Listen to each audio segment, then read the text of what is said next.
Bismillahirrahmanirrahim. Assalamualaikum warahmatullahi wabarakatuh. Innal hamdalillah nahmaduhu wa nasta'inuhu wa nastaghfiruh wa na'udzu billahi min shururi anfusina wa min sayyiati a'malina may yahdihillahu fa huwa al-muhtadi wa may yudlil fala hadiya lahu. Asyhadu an la ilaha illallah wahdahu la syarika lah al-malikul dayyan wa asyhadu anna Muhammadan abduhu wa rasuluhu alladzi la nabiyya ba'd. Allahumma shalli wa sallim wa barik ala rasulillah sayyidina Muhammadin wa ala alihi wa sahbihi wa barik wa sallim. La ilaha illallah wahdahu la syarika lah lahul mulku wa lahul hamdu wa ala kulli syai'in qadir. Rabbi shrah li sadri wa yassir li amri wahlul 'uqdatam min lisani yafqahu qawli. Rabbi zidna ilman warzuqna fahman. Allahumma inna nas'aluka ilman nafi'an wa rizqan thayyiban wa amalan mutaqabbalan. Bismillahirrahmanirrahim. La yadurru ma ismihi syai'un wa la fis sama' wa huwa as-sami'ul 'alim. Raditu billahi rabban wa bil islami dinan wa bi Muhammadin sallallahu alaihi wasallam nabiyya. La ilaha illallah wahdahu la syarika lah lahul mulku wal hamdu ala kulli syai'in qadir. Subhanallah wa bihamdihi astaghfirullah wa atubu ilaih. Alhamdulillah, hadirin, pada kesempatan hari ini ucapan syukur kepada Allah Subhanahu wa taala atas nikmat yang Allah berikan kepada kita semua yang hadir pada kesempatan hari ini. Apalagi hari ini adalah di bulan Zulhijjah, di tanggal 3 kalau salah ya. 3 atau 4 ya. Tanggal 2 Zulhijjah. Semalam Ustaz Ma'mun Al-Tubani LC telah menyampaikan, kemarin pun sudah saya sampaikan dalam beberapa amalan di bulan Zulhijjah. Salah satu ketika seseorang masuk di bulan Zulhijjah ini, alhamdulillah ya, semua amal soleh yang kita lakukan di bulan Zulhijjah ini di awal khususnya 10 hari itu adalah melebihi ibadahnya jihadul fisabilillah.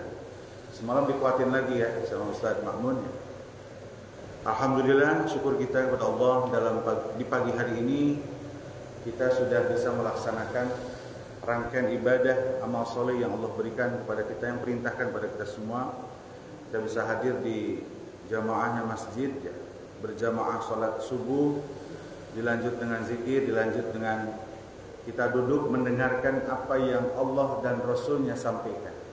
Jadi saya di depan ini hanya membacakan apa yang Allah sampaikan kepada kita semua, dan ini adalah menjadi manhajatu fil hayah, menjadi pedoman. Jadi segala sesuatu yang kita lakukan itu rujukannya itu kepada Allah dan Rasulnya. Adapun ada perselisihan pun, perdebatan, Allah menyampaikan di dalam surat An-Nisa itu, fa in tanaza'tum, ya, apabila kamu berselisih, faruddu ilallah, kembali kepada Allah dan Rasulnya. Makanya ketika ada di rumah tangga suka ada pertengkaran atau perselisihan, ya, semuanya kembalikan kepada Allah dan Rasulnya. Itu solusi terbaik apapun permasalahan dalam kita yang kita jalani. Kembalikan kepada Allah dan Rasulnya. Makanya kalau kita ingin di rumah tangga saja untuk samawa, sakinah, mawaddah, warahmah, salah satunya adalah modalnya agama. Istri harus tahu tentang agama, posisi istri dan suami pun sama. Sebagai pemimpin di keluarga harus bisa bagaimana Allah dan Rasulnya memerintahkan menjadi seorang pemimpin. Pemimpin itu salah satunya keteladanan.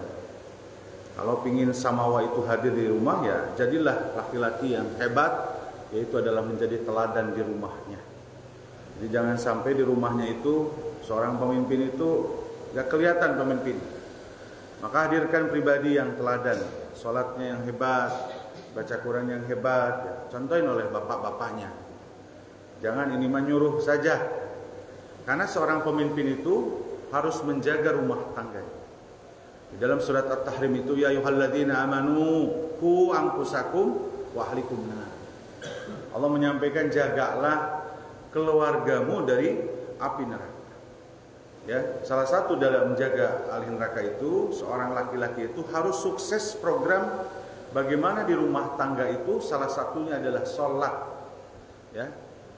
Wa'mur ahlaka bis shalah, kata Allah itu, perintahkan keluargamu untuk sholat, gitu ya. Nah, ini perintahnya kepada seorang laki-laki. Makanya ketika dalam keluarga itu tidak kompak sholatnya, seorang laki-laki tidak bisa memimpin keluarganya untuk semuanya menjadi ahli sholat, berarti tanggung jawab kita sudah lepas itu ya. Tanggung jawab kitanya tidak melakukan tanggung jawab kita sebagai seorang ayah dan pemimpin. Makanya pada kesempatan hari ini bapak-bapak saya ingatkan, seorang pemimpin itu harus sukses di rumahnya itu menghadirkan sakinah mawaddah warahmah. Itulah kebahagiaan disebut fid dunia hasanah. Di dunia ini harus baik, harus mendapatkan kebahagiaan. Salah satunya adalah bagaimana seorang pemimpin menjadi teladan, dan pemimpin harus menjadi sumber daripada rumah tangga kita. Jadi jangan nanti orang istri sama anak itu nyalahin kita, ya. Makanya kemapanan seorang laki-laki itu tidak hanya mapan secara ekonomi, tapi dialah sosok pribadi harus mapan secara kepribadian, memiliki akhlakul karimah. Makanya ayo pada kesempatan hari ini saya mengingatkan kepada hadirin semua, khususnya bapak-bapak, jadilah pemimpin yang luar biasa dan jadilah seorang pemimpin yang sayang kepada keluarganya. Mudah-mudahan kita berdoa kepada Allah Subhanahu wa taala, semoga Allah memberikan hidayah kepada kita semua menjadi seorang pemimpin yang luar biasa di rumah tangganya. Amin ya rabbal alamin. Alhamdulillah ya. Salawat dan salam semoga tercurahkan kepada junjungan kita Nabi besar dan Muhammad sallallahu alaihi wasallam, kepada keluarganya, kepada para sahabat, dan semoga kepada kita semua yang selalu mematuhi taat ya kepada Rasul itu harus patuh dan taat. Ketika kita patuh dan taat, maka kita harus memuliakan dan mencintai beliau. Baginda Rasulullah itu orang yang memang diutus terakhir, ya, khataman nabi, penutup para nabi. Bagaimana sosok pribadinya Rasulullah ini adalah yang harus kita muliakan dan kita cintai. Di bulan Zulhijjah ini salah satunya banyak yang diperintahkan oleh Rasulullah kepada kita semua. Tahun ini ibadah kita tidak bisa lakukan, maka programnya kalau kita mau patuh kepada Rasulullah perintahnya, bagaimana Rasulullah mengatakan di dalam bulan Zulhijjah itu orang yang melakukan ibadah semalam pun ada amalan ibadah yang sangat hebat di mata Allah Subhanahu wa taala, disebutkan afdalul amal ya, ahabba ilallah azza wa jalla min haqatil nahar. Salah satu ibadah yang sangat dicintai oleh Allah Subhanahu wa taala yaitu adalah mereka ketika di hari bulan nahar ini, bulan Zulhijjah ini adalah penyembelihan. Min naqatid dam. Jadi menyembelih itu adalah, kurban ini adalah ibadah yang sangat dicintai Allah Subhanahu wa taala. Makanya alhamdulillah Islam ibadah kurban itu programnya setahun ya. Sehingga kita harus memberikan rencana program di rumah tangga itu bagaimana dalam 1 tahun ini kita bisa sukses ibadahnya pada saat di bulan Zulhijjah. Karena yang namanya kurban itu ibadah yang ditetapkan waktunya. Nah, kalau yang lain itu adalah akikah ya, sesuai kondisi lahirnya seorang bayi. Jadi mudah-mudahan ya di bulan Zulhijjah ini kita programkan di tahun depan, kalau tahun ini kita tidak bisa melaksanakan penyembelihan hewan kurban atas nama keluarga ya.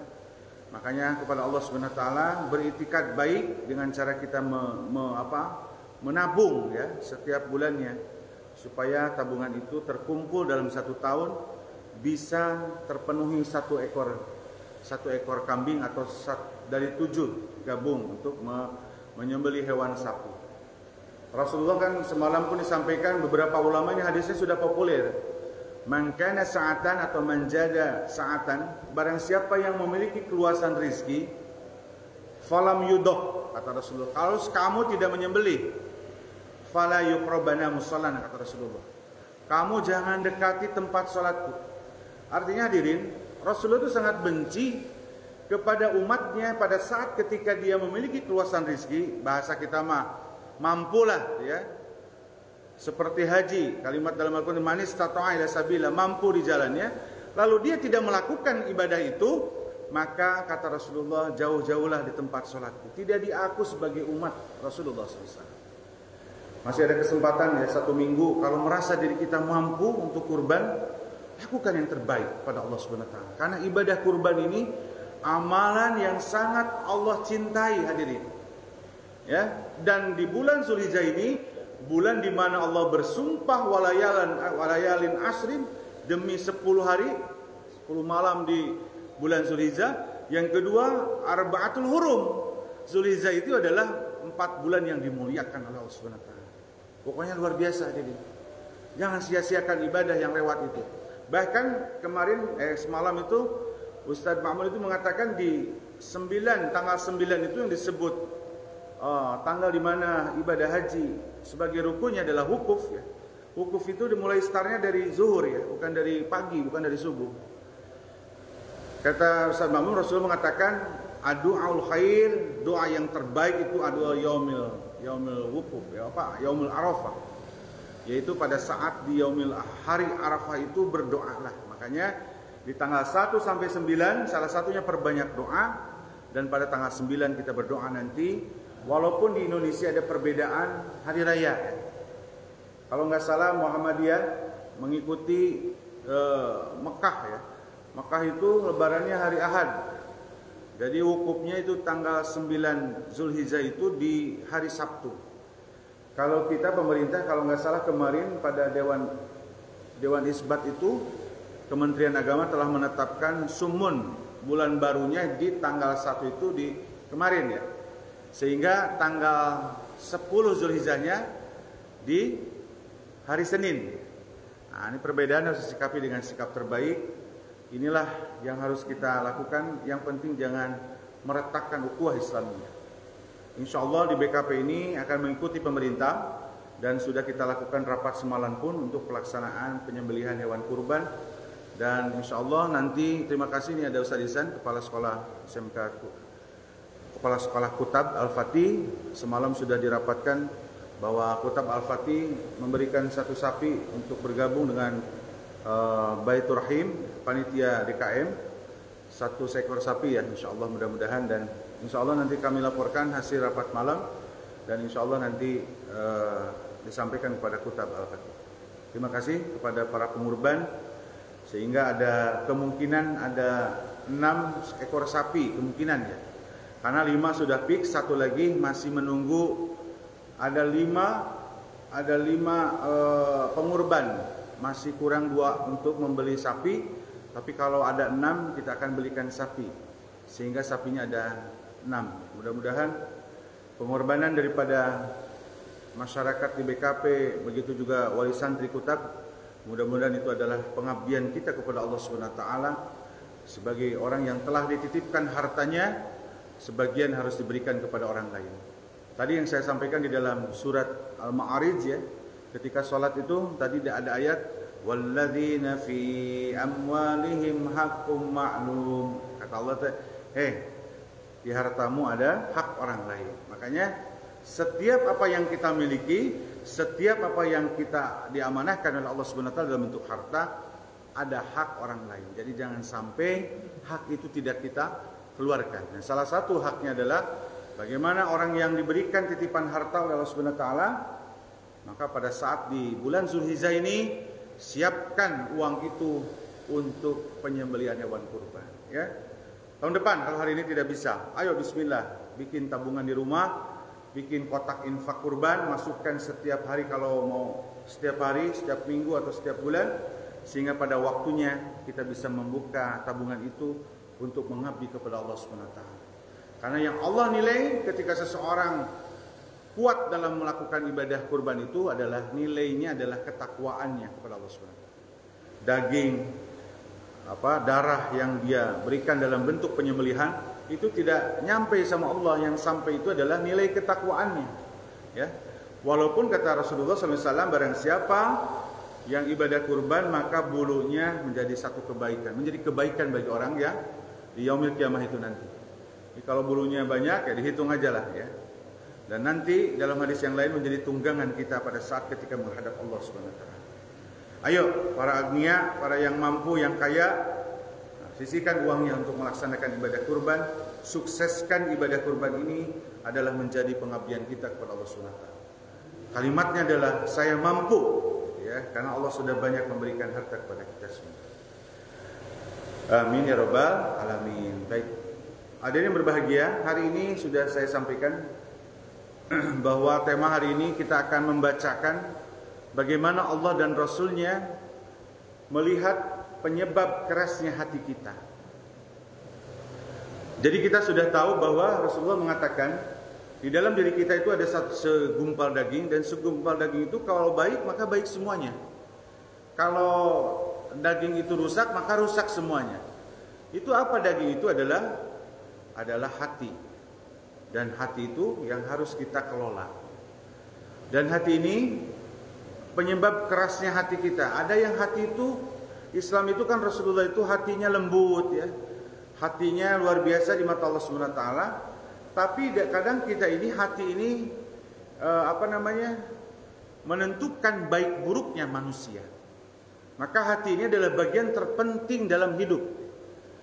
Maka kita harus mengupayakan hati ini harus bersih dari segala noda. Bahkan hadis itu, noda itu kan membuat titik hitam sehingga menutupi hati kita.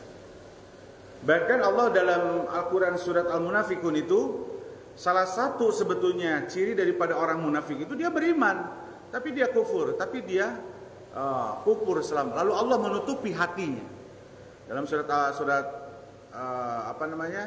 Al-Munafikun itu Allah menyampaikan dalam surat ketiganya, ayat 3-nya, dzalika bi annahum kafaru thumma kafaru dzalika bi annahum amanu thumma kafaru fatubi'a ala qulubihim fahum la yafqahun. Nah, gitu ya. Ya Allah menyampaikan orang munafik itu begitu, hatinya tertutup. Maka bahayanya orang munafik itu jauh lebih bahaya daripada orang-orang kufur sebetulnya. Musuh yang sangat bahaya bagi umat Islam itu adalah salah satunya adalah orang-orang munafik. Nanti suatu waktu kita akan bahas terkait masalah munafik ini, bagaimana Allah dan Rasulnya menyampaikan kepada kita. Hari ini kita coba melihat diri kita ini, hati ini keras atau tidak. Karena ketika hati ini lunak, hati ini bersih, hati ini artinya termanage dengan baik, manajemen kolbu yang selalu disampaikan oleh kiai besarnya Ustadz Agim, ya, Agim Gimnasiar AA, ya, makanya Darut Tauhid itu salah satunya dulu terkenalnya adalah manajemen kolbu. Nah, itu kita lihat diri kita itu nanti bagaimana Allah menyampaikan, mengungkapkan tentang kerasnya hati. Karena ciri daripada kerasnya hati itu, hadirin, lihatlah dalam diri kita, kalau kita masih gampang mengeluarkan air mata di hadapan Allah karena dosa yang kita lakukan, berarti hati kita itu enggak keras tuh. Kalau masih kene maksiat, masih santai, beristighfar, tidak memaknai daripada istighfar, berarti hati kita itu belum lunak. Nih kalau teman-teman hadirin, kalau duduk lalu bersimpuh berdoa kepada Allah Subhanahu wa taala, berdoa beristighfar, astagfirullahaladzim alladzi la ilaha illa huwal qayyum wa atubu ilaih. Ya Allah, ampuni dosa hamba. Curut air mata. Berarti hati kita tuh masih lunak tuh. Ya, makanya gampang lihat diri kita mah. Kalau masih bercucuran air mata ketika bertaubat kepada Allah Subhanahu wa taala, maka sebetulnya hati kita masih tidak keras. Ya. Makanya kalau orang sudah hatinya keras, mencek orang Sunda mah ngabagel di kumaha ge nya. Dinasehati gimana ya tetep we gitu. Karena hatinya keras. Makanya mari kita lihat bagaimana Allah menyampaikan, ya, bagaimana hati mengungkapkan tentang kerasnya hati. Yang pertama dalam surat Al-Hadid ayat 16. Allah menyampaikan bahwa di dalam Al-Qur'an ini disebutkan a'udzubillahi minasyaitonirrajim, alam ya'ti lil ladzina amanu an tasha qulubuhum li dzikrillah wa ma nazzala minal haqq wa la yakunu kal ladzina utul kitab min qablu fatala alaihimul amanatu faqasat qulubuhum. Nah, kalimatnya gitu ya. Wa katsirum minhum fasikun. Kata Allah disebutkan bahwa ketika seseorang itu, ya, maka di sini kalimatnya Allah menyampaikan bahwa hatinya menjadi keras itu adalah ketika dia tidak tunduk kepada Allah Subhanahu wa taala. Di sini disebutkan antahsya'a qulubuhum li dzikrillah. Jadi kalau orang tunduk hatinya untuk mengingat kepada Allah terhadap kebenaran yang Allah wa nazzala bil haqq, ya, beriman kepada sesuatu yang Allah turunkan Al-Qur'an dan As-Sunnah, itu ini salah satu bahwa hati kita itu bisa lunak. Makanya zikir itu salah satu melunakkan hati kita. Makanya Allah mengatakan mereka ketika tidak tidak menerima, tidak tunduk hatinya untuk zikir kepada Allah, mengingat kepada Allah dan terhadap kepada Al-Qur'an, maka hatinya akan keras. Dan kebanyakan di sini sebutkan wa katsirun minhum fasikun. Kebanyakan di antara mereka yang hatinya keras itu adalah mereka orang-orang yang fasik. Orang-orang fasik itu sederhananya begini. Orang disebut fasik itu apabila dia selalu bermaksiat gitu aja. Jadi setiap harinya ada aja dosa itu, orang fasik itu. Makanya kalau salah satu kriteria imam saja, jangan menjadi orang fasik. Yang mimpin imam ini jangan maksiat ya. Kalau kesehariannya banyak maksiat kepada Allah terus jadi imam itu nggak boleh sebetulnya. Ya terkecuali nggak ada lagi orang ya, cek Pak RT Sarudin Bapak dorong-dorong ya jadi imam itu. Tapi orang fasik ini Allah menyampaikan salah satunya adalah mereka memiliki hatinya faqasat qulubuhum. Jadi hatinya keras. Dan dalam Al-Quran ini, siapa mereka orang yang hatinya keras itu? Mereka tidak tunduk kepada Allah. Tidak tunduk untuk mengingat kepada Allah dan kepada apa yang Allah turunkan kepada kita semua. Coba yang jarang zikir, itu hatinya pasti keras itu. Makanya zikir ini salah satu bagaimana hati kita bisa menjadi lunak. Al-Quran ini ketika kita baca bisa menjadi lunak hati kita ini. Maka salah satu daripada bagaimana hati ini supaya hati ini menjadi halim, ya lembut. Salah satunya adalah kita sering berzikir kepada Allah Subhanahu wa taala. Zikir itu ada muqayyad yang ditetapkan waktunya, ada zikir mutlak yang tidak ditetapkan waktunya. Ini dua hal yang harus kita pahami. Kalau muqayyad itu yang ditetapkan pada saat setelah sholat, itu zikirnya harus sesuai dengan apa yang Rasulullah ajarkan kepada kita semua. Adapun zikir zahar, zikir sir itu hanya teknik saja. Kalau saya zikir zahar ini karena kemarin sudah disampaikan bahwa sementara ini saya imamnya adalah kunut dan zikir zahar. Zikir zahar itu memimpin zikir supaya sesuai dengan aturannya Rasulullah. Jadi yang saya bacakan itu sesuai dengan perintah. Zikirnya istighfar, Allahumma antas salam, subhanallah 33, alhamdulillah 33, lalu lanjut Allahu akbar 33. Lalu setelah itu la ilaha illallah wa la syarikalah. Lalu setelah itu berdoa, itu rangkaian ibadah yang diperintahkan oleh Rasulullah. Salah satu teknik dalam membaca zikir setelah salat. Walaupun masih ada bacaan yang lain yang selalu dibacakan oleh para imam, itu adalah yang penting apa yang kita baca, apakah itu sudah diperintahkan oleh Rasulullah, apakah ada dasarnya, itu yang penting. Itu disebut zikir muqayyad. Jadi artinya bahwa memang ditetapkan waktunya dan ditetapkan bacaannya. Ustaz, boleh enggak saya subhanallahnya 20 kali? Nah, berarti tidak sesuai dengan apa yang diperintahkan oleh Rasulullah. Sebentarlah 33, kita baca jumlahnya 33. Cenah enggak keburu, boleh, silakan ya. Tapi yang jelas itu adalah zikir yang ditetapkan. Seperti contoh zikir takbir pada saat di bulan Zulhijjah ini sudah ditetapkan waktunya, sudah ditetapkan bacaannya. Ya. Jadi ketika kita bertakbir dan dikeraskan boleh pada saat di bulan Zulhijjah ini, di bulan Zulhijjah ini boleh takbirnya dikeraskan. Karena Rasulullah kemarin saya pernah bahas. Redaksinya itu harus tahu bahwa itu yang betul. Dan kemarin saya sampaikan takbirnya zikir pada saat di bulan Zulhijjah ini ada dua pendapat ya. Takbirnya ada yang 3 kali, ada yang 2 kali. Allahu Akbar, ada yang 2 kali. La ilaha illallah. Itu jangan sampai jadi berdebat ya. Ayo ngurus dulu jam 2 ya. Akhirnya ukhuwah Islamiyah kita saling dengki. Naudzubillah minta. Makanya zikir itu ternyata kata Allah Subhanahu wa taala salah satunya dia akan bagaimana hati kita tidak bisa menjadi keras. Ya, dan mereka tunduk kepada kebenaran yang Allah turunkan, Al-Quran. Al-Quran ini hadirin, kalimatnya manhajatu fil hayah, pedoman. Jadi pedoman di dalam hidup ini adalah Al-Quran dan As-Sunnah. Itu kebenaran. Al-Haqqu min Rabbik, kebenaran dari Allah. Turunnya adalah bagaimana Rasulullah diberikan wahyu oleh Allah Subhanahu wa taala dalam bentuk Al-Quran. Dan dalam bentuk untuk menafsirkan Al-Quran itu salah satunya menafsirkan dan memberikan penjelasan itu adalah hadisnya Rasulullah SAW. Nah, kalau kita tidak tunduk kepada apa yang Allah turunkan, maka salah satunya adalah akan membuat hati kita keras. Maka zikir yang tertinggi itu, hadirin, ada zikir yang paling tertinggi itu adalah zikir sholat. Aqimis sholata li dzikri. Sholat itu untuk mengingat Allah. Makanya di Jumatan yang saya sampaikan ya.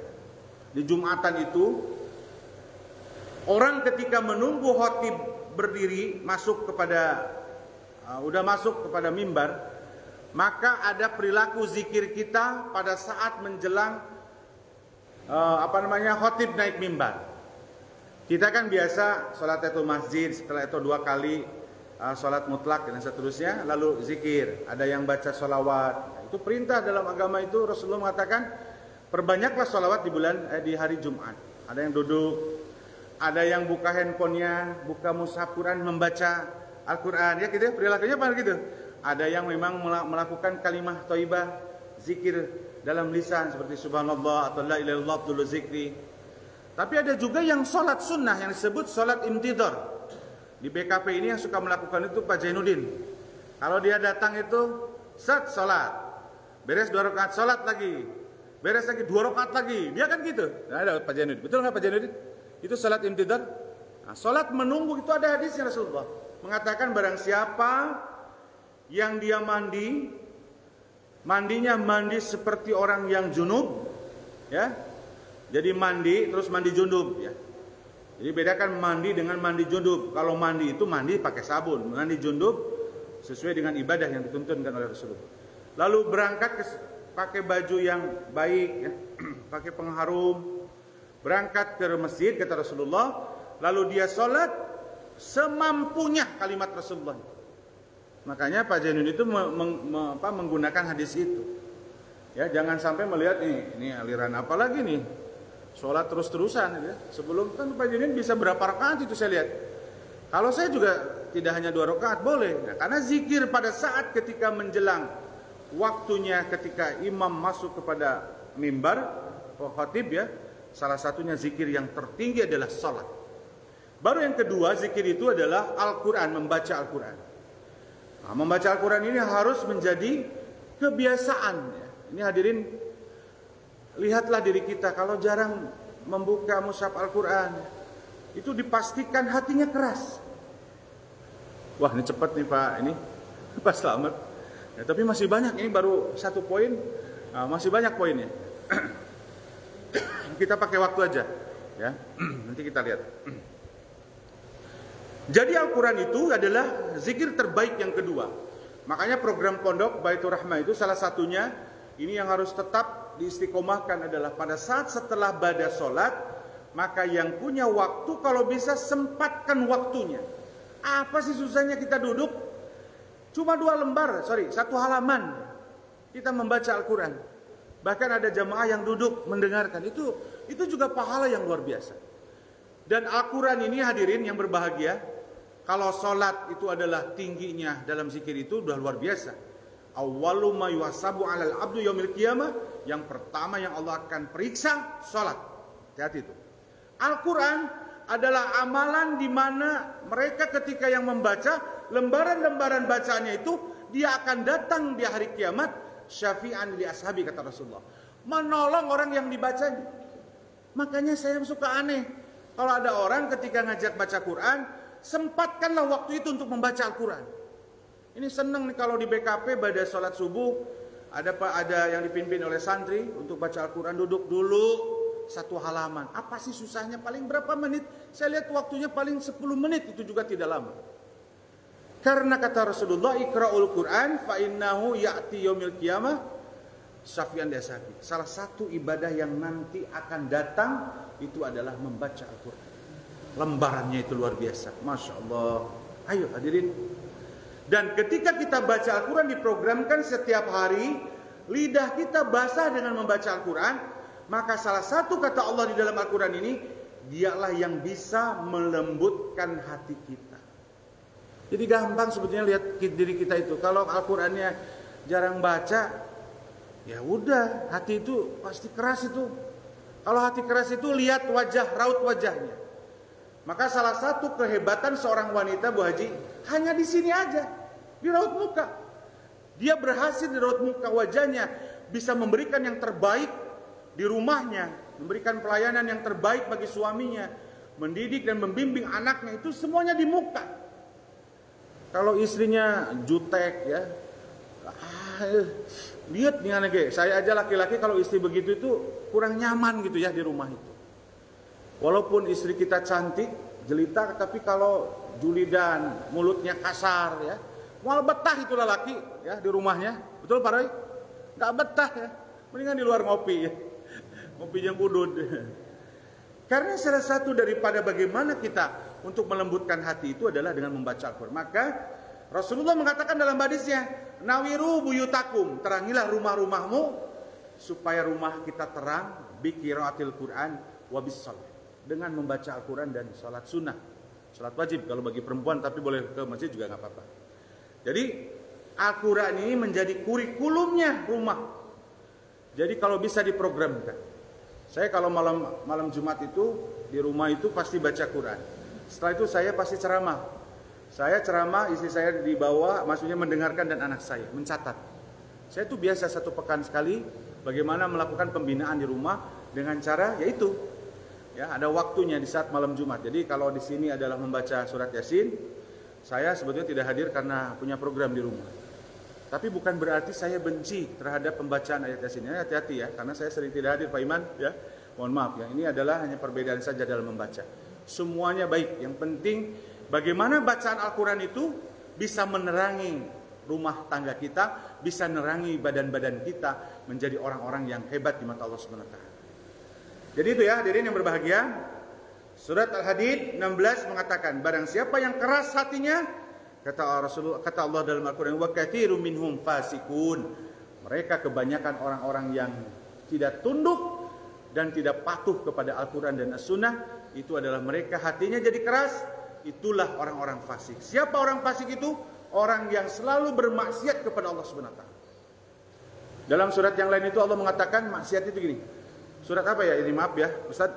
Wala takunu kalladzina nasullaha fansahum anfusahum ulaika humul fasikun. Itu surat apa sih? Saya tahu ya ladzina manuttaqullaha wa tanzur nafsum ma qaddamat ligat. Nah, ayat berikutnya Allah menyampaikan bahwa ada orang yang lupa diri kepada Allah Subhanahu wa taala. Allah lupakan mereka. Siapa mereka yang dilupakan oleh Allah Subhanahu wa taala? Ulaika humul fasikun. Mereka orang-orang fasik. Hadirin yang berbahagia, nanti kita akan bahas indikator orang-orang fasik menurut Al-Quran dan hadis. Nanti ada. Ini bahannya ada, sudah kita bikin.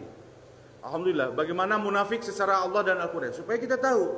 Menjadi cermin ketika kita bercermin. Oh, ternyata kita orang fasik. Tapi sederhananya orang fasik itu maksiat kepada Allah.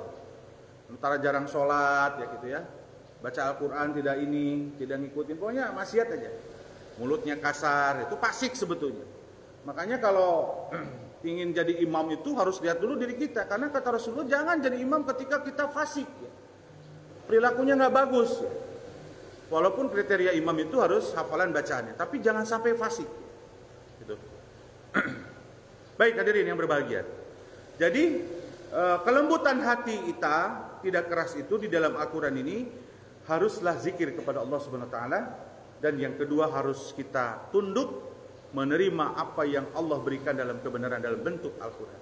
Saya masih ingat guru kita Ustaz Bahtiar itu kepada Al-Quran itu 5M, masih ingat ya 5M? Apa? Kepada Al-Quran itu 5M. Ingat ini. 1, membaca. Wah, mantap nih, membaca ini harus akrab nih. Programkan setiap harinya. Malu kalau dalam sehari tidak ada bacaan yang kita baca nih, harus dibaca. Ini kalimatnya wajib, bukan sunnah lagi. Siapa yang ngomong membaca Al-Quran itu sunnah? Memperbanyak betul, tapi ketika kita membaca wajib. Yang kedua, memahami kepada Al-Quran itu. Memahami itu harus tanya zikir ahlinya. salah satunya ikut kajian malam Ahad di KM itu, kajian pagi malam Sabtu Ustadz Anwar, itu adalah memahami Al-Quran. Mendengarkan YouTube Ustadz yang sudah kredibel, mendengarkan Ustadz Abdul Somad, Abu Yahya, mendengarkan Ustadz Khalid Basalama walaupun ada perbedaan, Ustadz Firlanda dan seterusnya. Perbedaan itu menjadi hasanah keilmuan kita aja, ya. Jangan sampai berdebat dalam hal itu. Jadi memahami itu wajib, hadirin. Kalau orang tidak memahami Al-Quran dan hadis, bagaimana kita tahu manhajnya, pedoman kita dalam hidup ya? Tata cara sholat aja, kita harus tahu ilmunya.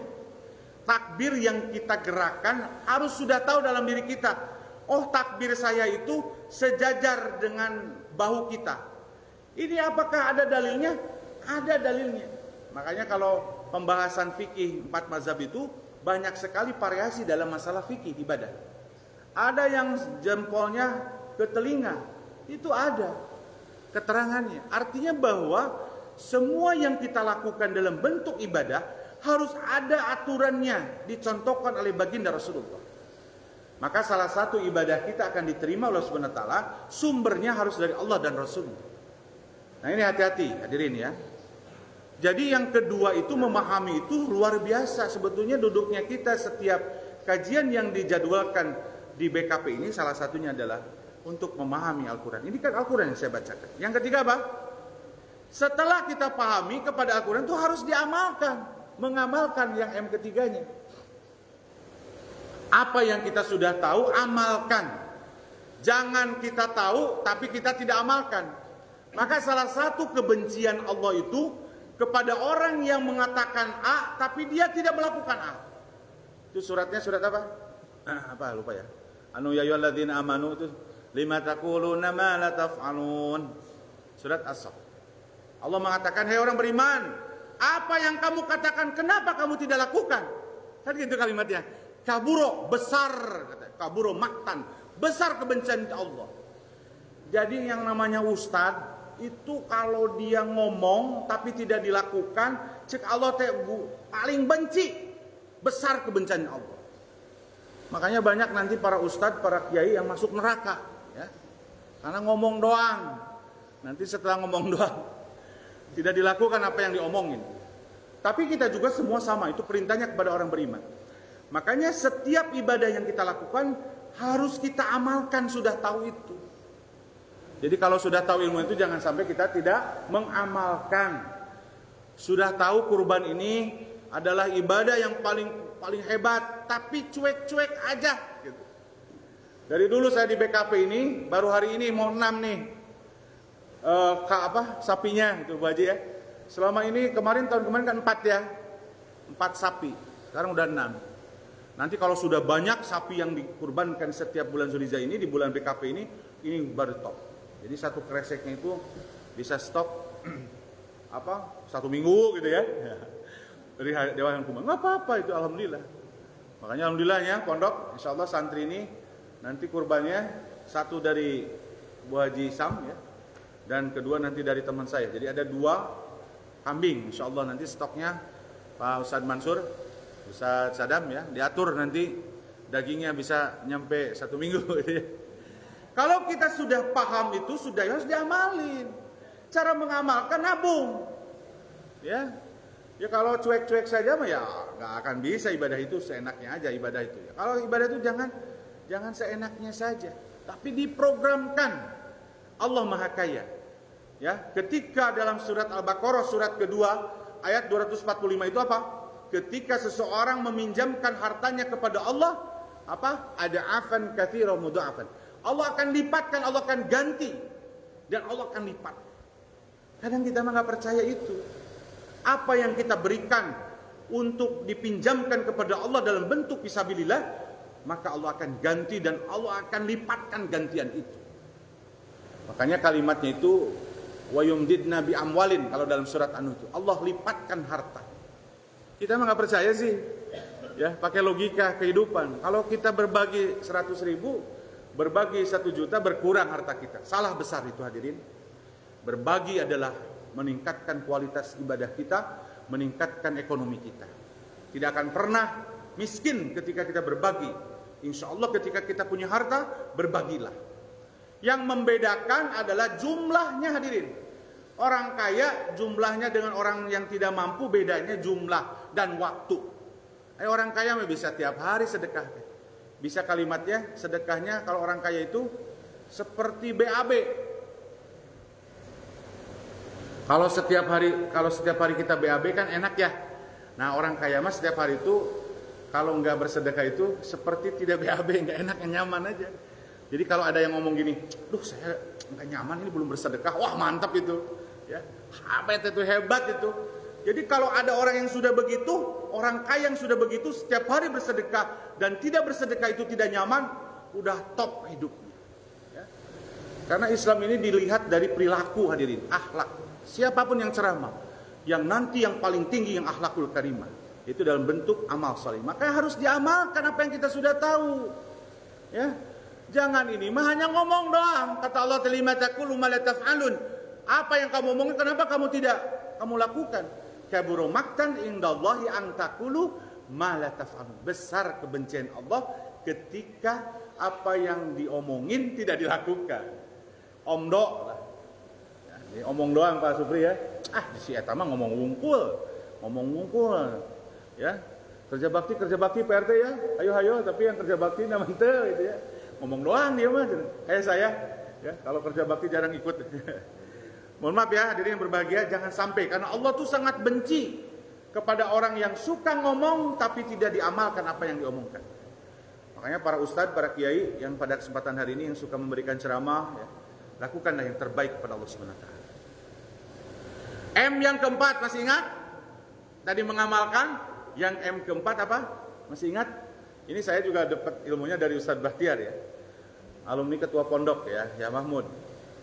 M yang keempat itu setelah kita mengamalkan, maka yang keempat itu adalah menghafalnya. Yang keempat itu, yang kelima menghafalnya. Yang keempat apa ya? Masih ingat gak? Yang keempat membaca, memahami, mengamalkan, apa? Mengamalkan, mengajarkan, betul ya Pak Budi. Mengajarkan. Makanya hadis Rasulullah mengatakan, khairukum khairun nas man ta'allamul Qur'an wa 'allamahu. Yang terbaik seorang manusia itu di hadapan Allah yang dia mengajarkan dan yang diajar. Jadi murid sama guru itu mulia di mata Allah SWT. Maka ada orang yang pekerjaannya sebagai guru itu mulia. Makanya ada lagunya ya, guru itu. Guru itu apa? Guru itu adalah pahlawan tanpa jasa. Makanya hebat seorang guru. Para ustadz, para kiai, para habaib yang selalu mengajarkan kebaikan itu adalah yang terbaik di mata Allah SWT. Makanya sebaik-baiknya manusia adalah orang yang mengajarkan, yang belajar. Murid ini siswa, para santri tahfiz belajar Al-Quran, mendengarkan apa yang disampaikan oleh para Ustadz Abdullah dan Pak Ustadz Mansur. Berarti itu adalah yang terbaik. Makanya kita hadir di sini adalah kata Rasulullah adalah kita yang terbaik. Dan M yang terakhir adalah menghafalnya kepada Al-Quran. Kalau menghafal Quran itu, ya kita harus bersih sebetulnya. Dalam surat Al-Waqiah, Allah menyampaikan itu, ini menjadi perdebatan masalah memegang Al-Quran harus pakai wudhu atau tidak. Sebetulnya kalau makna daripada Al-Quran itu, ada seorang ulama yang mengatakan Al-Quran itu ditafsirkan, yang kalimatnya begini Ustaz, la yamassuhu illa mutahharu. Pan kalimat redaksi nama, janganlah kamu menyentuh Al-Quran kalau tidak suci. Dari situ perdebatan. Harus wudhu memegang Al-Quran. Nggak apa-apa, tidak wudhu pun kan kita seorang muslim sudah suci. Perdebatan di situ jangan sampai kita menjadi perdebatan dia. Pokoknya adabnya memegang mushafnya Al-Quran yang kita pegang harus memiliki wudhu. Tapi pada saat ketika seorang perempuan, ketika dia memiliki datang bulan, kalau memegang Al-Quran gantilah Al-Qurannya, jangan mushaf itu ya. Tapi tetap kita membaca Al-Quran. Jadi ulah jadi pensiun ya. Ini wanita yang kalau sudah lagi haid itu PMS, jadi PMS-nya itu ibadah, itu salah itunya. Gitu ya, gantinya banyak selain daripada sholat. Nah, menghafal itu makanya ada satu ulama yang menafsirkan, saya baca dalam tafsirnya yang UI. Saya kan punya 11 jilid tafsir UI yang dikeluarkan oleh Universitas Islam Indonesia. Ya, 11 jilid saya ada di rumah. Itu kalimatnya begini. tidak akan pernah menyentuh Al-Quran itu kalau kita tidak bersih. Makanya para penghafal, kalau hafalan pingin tetap ada di kita itu harus bersih. Hati kita harus bersih. Salah satu bersih hati kita itu jauh dari maksiat. Al-Quran ini betah kepada orang yang tidak maksiat. Sok hafal Al-Quran, maksiat weh. Lepet lompatnya di Al-Quran itu. Makanya para muhafiz itu dimuliakan oleh Subhanahu wa taala. Ustaz Abdullah, Ustaz Mansur, teman-teman di sini para santri yang sudah ada yang 2 juz. Kemarin Anwar tasbihnya 78 ya? 78 kamu kemarin laporan dari Mansur. 78. Nah, kamu udah hafal Al-Quran. Kalau pingin Al-Quran itu diam di diri kita, maka harus bersih hafalan ini. Saya ini walaupun masih begini masih menghafal Ustaz, walaupun hanya saya masih sedikit-sedikit. Saya menghafal surat Al-Mursalat itu paling sulit. Saya akui. Saya pribadi ketika menghafal innal muttaqina fi dhilali wa uyun wa fawakiha mimma yasturun, ketika sudah wailul yawma idzil mukadzibin, ya kan? Terus apa? Qulu wa tamatta'u qalilan innakum mujrimun. Itu hese, Pak. Tapi kalau kita lagi bersih hati, gampang hafal Al-Quran itu. Makanya di dalam surat dalam itu ya Pak, Allah memudahkan Al-Quran. Ya, Ustadz ini ahlinya di dalam masalah Al-Quran. Makanya para santri ayo, ada yang sudah 7 juz, ada yang sudah 25 juz ya. Muhammad itu 25 juz sudah, murojaahnya sudah berapa juz sekarang? 4 ya, 4 juz ya. Mudah-mudahan kemarin waktu di tarawih ya, Muhammad ini gampang, menghafalnya gampang. Nah pertanyaan kalau gimana kalau sudah tua, susah menghafal, tapi kita tetap menghafal, gimana kita tidak bisa? Nanti di dalam bacaan as-sholat atau kita baca apa kalau tidak hafal? Minimal atau 3 kul ya. Kul huwallah, kul a'udzu birabbil hafal ya, jangan sampai tidak hafal. Atau aya tingkatkan sampai alhaqumut takasur. Nih hafalnya Pak RT dengan santri ya, jangan, saya nggak ngomong harus seperti santri, tidak. Tapi sedikit-sedikit menghafal gitu. Gitu ya, harus dihafal Al-Quran ini. Minimal sampai alhaqumut takasur itu bisa. Ini Pak Budi yang suka jadi imam, ketika hafalnya itu ada yang hafalnya sampai ad-duha gitu ya. Sampai nanti al-a'la gitu. Nanti akhirnya ujung-ujungnya 1 juz ya 30. Kalau tidak pun tidak masalah. Yang penting kita berusaha untuk menghafal. Ya. Kalau menghafal itu kalau pingin gampang, maka mutoh harun bersih jadi kita.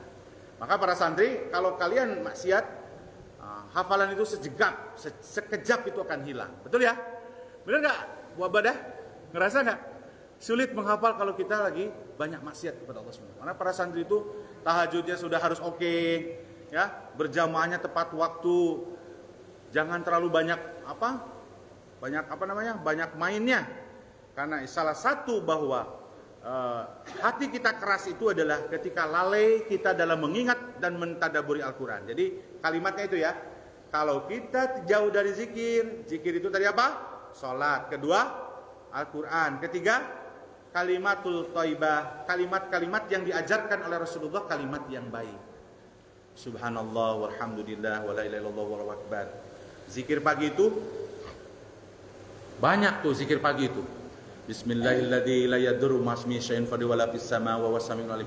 Itu ketika baca setiap pagi itu mau berangkat kita kerja, saya sampaikan kepada Allah, ya Allah, tidak ada satupun yang bisa memadorotkan kehidupan kita. Makanya kalau ada orang yang membaca 3 kali di pagi hari ini, Allah akan lindungi dalam 1 hari itu. Makanya saya tidak pernah lepas dengan bacaan Bismillahilladzi la yadurru ma'asmihi syai'un fil wala fis sama wa huwas samiul alim. Harus baca. Kayak seperti beristighfar setiap pagi. Di zikir pagi itu salah satunya adalah wa bukrata wa asila. Zikir ketika setiap pagi dan petang itu ada kalimat yang diajarkan oleh Rasulullah itu beristighfar. Berapa kali beristighfarnya? 100 kali Pak Roy. Kalau kita melihat daripada aturan daripada Rasulullah, siapa yang zikir pagi dan sore kita lakukan, maka salah satu istighfarnya itu jumlahnya adalah mi'atan marrah, 100. Apa kalimatnya? Astaghfirullah wa atubu ilaih. Ya Allah, aku ampun, minta ampun, wa atubu ilaih, dan aku bertobat. Jadi kalau setiap pagi itu astagfirullah wa atubu ilaih, astagfirullah wa atubu ilaih, astagfirullah wa atubu ilaih. Ya. Kalau setelah duha salat duha nih, doanya apa kata Siti Aisyah? beristighfar, Allahumma gfirli wa tub alayya innaka antat tawwabur rahim. Masya Allah, coba kalau zikir terus, pagi zikir 100 kali, ketika salat dua beristighfar 100 kali. Bagaimana ketika zikir itu memberikan dampak kepada hati, ketika hati menjadi lembut. Maka kalimat pertamanya adalah hal yang menyebabkan hati menjadi keras, itu adalah lalai dari mengingat kepada Allah dan mentadaburi Al-Quran. Mentadaburi Al-Quran dan As-Sunnah. Jadi Quran yang hadis ini kudu dibaca, kudu diamalkan dan seterusnya. Ya. Hadirin berbahagia. Lalu yang kedua adalah penyebabnya banyak melakukan kemaksiatan. Kalla barran ala qulubihim ma kanu yaksibun. Ya. Salah satunya ayat yang di dalam surat dalam hadis Rasulullah mengatakan, hadis riwayat Al-Hakim, salah satunya adalah hati kita menjadi tertutup adalah ketika mereka selalu menutupi hatinya, mereka itu adalah tidak bisa hati yang tidak dibersihkan, titik hitamnya. Kata Rasulullah, jadi kalau hati tidak dibersihkan kembali dari titik hitamnya, maka dia akan bertambah dalam berbuat dosa. Jadi gini, kalau sudah satu titik ada di hati kita jadi biasa nantinya maksiatnya, betul nggak? Saya suka begitu, kalau saya udah satu aja melakukan kesalahan, kadang itu berlanjut kesalahan itu, titik lagi. Maka Rasulullah begitu. Jadi kalau mau dibersihkan itu, ya mereka sudah tertutup itu sebetulnya. Yang bahaya kalau titik noda maksiat kita menutupi hati kita, itu kalau sudah tertutup, terkunci oleh Allah Subhanahu. Makanya naudzubillah min dzalik, ya. Hadirin yang berbahagia, berikutnya ini harus tuntas. Nah, di dalam hadis Rasulullah mengatakan, hadis riwayat At-Tirmidzi, hati kita bisa keras selalu banyak tertawa. Hadirin, kalau nonton komedian wajar ya, sering mah. Ini banyak tertawanya begini. Rasul mengatakan, an Abi Sa'id, dari Abu Sa'id nih. Qala, Abu Sa'id itu berkata, dakhala Rasulullah sallallahu alaihi wasallam, Rasulullah masuk ke tempat salatnya beliau. Lalu beliau musalla nafaru anasan ka'annahum yaktakshirun. Lalu melihat orang banyak tertawa terkeheh-keheh. Jadi lihat banyak orang yang ketawa-ketawa. Nah, maka Rasulullah bersabda, ketahuilah katanya, seandainya kamu sekalian banyak mengingat pemutus kesenangan, tentu kalian tidak sempat berbuat apa yang aku lihat. Maka banyak mengingat pemutus kesenangan itu, yaitu mati. Rasul mengatakan, jadi melarang banyak ting tertawa, tapi yang membuat jadi kita itu akan terhilang kalau kita mengingat mati. Jadi Rasulullah tidak suka, ya, dalam hadis At-Tirmidzi ini Rasulullah itu melarang kita untuk tertawa, banyak tertawa, ya. Nah, kalau tertawa sendiri apalagi, itu mah sudah penyakit, ya. Berikutnya hadis yang terakhir nih, hadisnya dalam hadis riwayat Ibnu Majah. An Abi Hurairah radhiyallahu an, Abu Hurairah berkata, Rasulullah, jangan la tukthirus dhahika fa inna kathatud dhahika tumitul qalbi. Janganlah kalian banyak tertawa, karena banyak tertawa akan mematikan hati. Namun seri wae banyak, apalagi serinya tertawanya itu ngomongnya kalimat-kalimat porno, ya. Kan kadang kalau kalimat porno suka ketawa, ya. Betul, ya? Suka adalah bodoran yang mendekati kepada kalimat kotor, ya. Nah, itu ketika banyak tertawa itu, kata Rasulullah, itu adalah maka akan mematikan hati. Lalai lah. Ini banyak sekali hadisnya, ya. Ada 5 hadis lagi. At-Tirmidzi juga meriwayatkan, Muslim juga meriwayatkan bahwa bahayanya banyak tertawa sehingga itu bisa mematikan hati kita. Dan terakhir, banyak bertanya sesuatu yang tidak perlu, itu bisa mematikan hati. Ini berdebat, ya, berdebat itu bisa mematikan hati. Terus banyak pertanyaan yang menguji orang, supaya orang itu nanti dipermalukan dengan pertanyaan kita. Tidak perlulah. Sesuatu yang tidak perlu, kita tidak perlu harus banyak tanya. Ini dalam surat Al-Maidah, surat ke-5 ayat 105 itu, Allah menyatakan, ya ayyuhalladzina amanu la tas'alu an asya'a in tubdakum tasukum. Wa in tas'alu anha hina yunazzalul Qur'an tubdulakum afallahu anha wallahu ghafurun halim.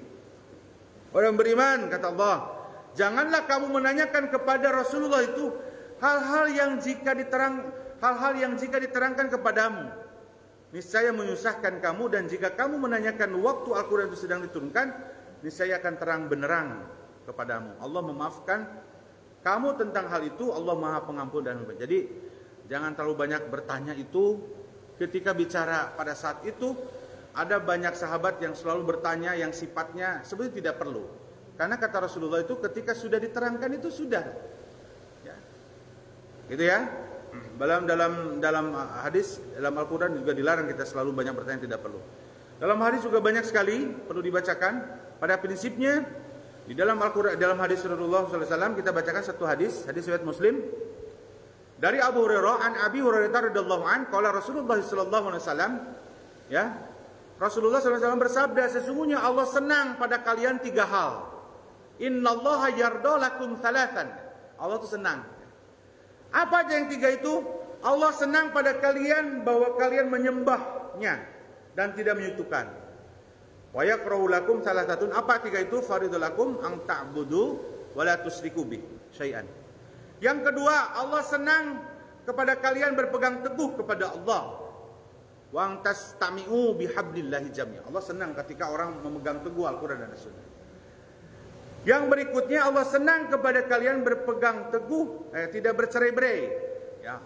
Dan Allah senang wala tafarraqu. Allah senang kepada orang yang tidak cerai-berai. Dan berikutnya dalam hadis ini ada 3 hal yang Allah benci. Apa itu? Yaitu Allah benci kepada orang yang pada kalian katanya dan katanya. Yang Allah benci. Jadi kalau bikin berita itu jangan katanya-katanya, harus valid. Sehingga nanti tidak bisa menjadi fitnah. Yang berikutnya Allah benci orang yang banyak bertanya di sini. Wa kasra su'a wa idha'atul mal. Dan yang terakhir Allah benci kepada orang yang menyia-nyiakan harta. Nah, di sini hadis itu menyatakan bahwa salah satunya yang membuat Allah itu benci kepada seseorang sehingga hati kita akan menjadi keras, salah satunya adalah ketika sering bertanya. Makanya kalau jadi murid banyak bertanya, hanya apalagi memuji gurunya, udahlah nggak akan sukses lah. Santri itu nggak akan sukses dan itu salah satu penyebab daripada hati kita akan keras sekali. Hadirin yang berbahagia, itulah yang disampaikan oleh Allah dan Rasulnya. Karena kesempatan hari ini kita sudah waktunya hampir 1 jam. Ya. Terima kasih atas hadirnya pada kesempatan hari ini. Semoga kita hadir di majelis ilmu ini, mendengarkan apa yang disampaikan Allah dan Rasulnya lewat diri saya. Semoga apa yang disampaikan ini menjadi amal soleh kita dan menguatkan kita untuk mengamalkan sehingga kita tidak banyak maksiat kepada Allah. Kalau sudah tidak banyak maksiat kepada Allah, maka hati kita akan bersih. Kalau hati kita sudah bersih, mulut kita apa yang diucapkan pasti bersih. Karena kalau mulutnya itu kata-katanya santun, kata-katanya qaulan syadid, benar, qaulan karima, mulia, itu hati harus bersih. Karena hati ini berhubungan dengan ucapan kita. Semoga Allah memberikan hidayah kepada kita semua supaya kita pertama jauh dari maksiat kepada Allah, yang kedua hadirkan kita ibadah kepada Allah Subhanahu wa taala dan ibadah itu membersihkan hati kita. Apa ibadahnya? Zikir dan tunduk taat kepada Al-Qur'an dan As-Sunnah, baca Al-Qur'an ya, mengamalkan kalimat thayyibah, zikir-zikir ya, dan itu adalah memberikan dampak kepada kita menjadi hati yang bersih. Makanya dalam nyanyian itu, jagalah hati, jangan kau nodai, jagalah hati, lentera hidup ini. Jadi memang harus dijaga hati kita. Demikian bisa disampaikan, semoga bermanfaat. Amin ya rabbal alamin. Kita tutup dengan doa kafaratul majlis. Bismillahirrahmanirrahim. Subhanakallahumma wa bihamdika asyhadu an la ilaha illa anta astaghfiruka wa atubu ilaik. Amin ya rabbal alamin. Aqulu qouli hadza wa astaghfirullahi wa lakum. Assalamualaikum warahmatullahi wabarakatuh. Yang mangga tuh aya iki. Mana sih? Ayo Pak, ngariung heula aya sedikit konsumsi. Ayo.